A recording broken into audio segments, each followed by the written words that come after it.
Wait a second. Haven't I seen this video?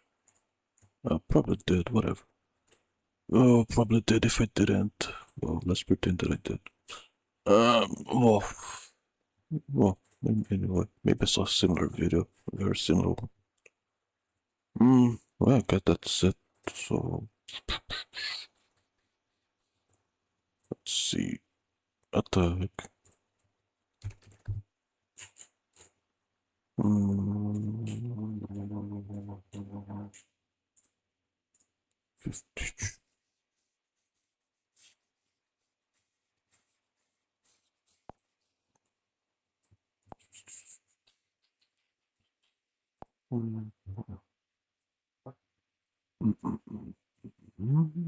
Nothing. And yeah.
I know. Wait until 5 and refresh last time. Brown. Okay, it's about time to refresh. Maybe to refresh here as well, because why not?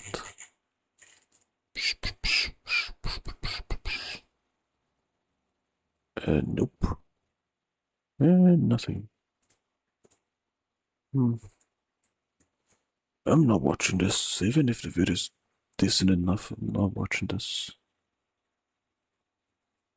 I just want, because I don't know, but my gosh, it's just it's just meow meow meow meow. Just let me see that checklist of obnoxious things I don't like about it. The boss in the game. 1, the music itself. 2, the idolization culture. 3, the stereotypical bullshit, Japanese bullshit. 4, made cafe neko type of cringe. And that last one could pretty much be a bullet point for each term I said, but it's all in one, I guess. So yeah, it's just I don't know. If I watch it, I cannot drop a like. I don't want YouTube to recommend that. My recommended stuff is already kind of trash the way it is. I just go there, click on the video for what? To just get more Deltarune stuff. I keep begging YouTube to not recommend me the stuff anymore. I'm kinda through with it. And I'm kinda through with it. This channel is kinda the same, just nope. Nope. Make sure you understand. Nope.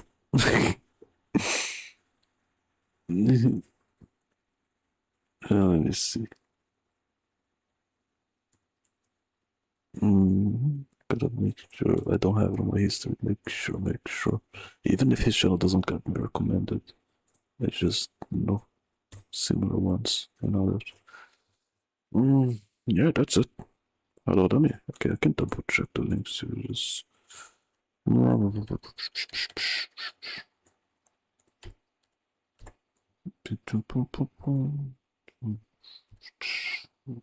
skip.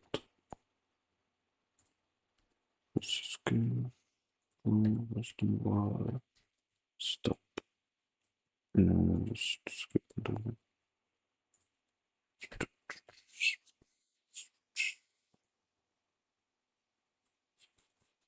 directly.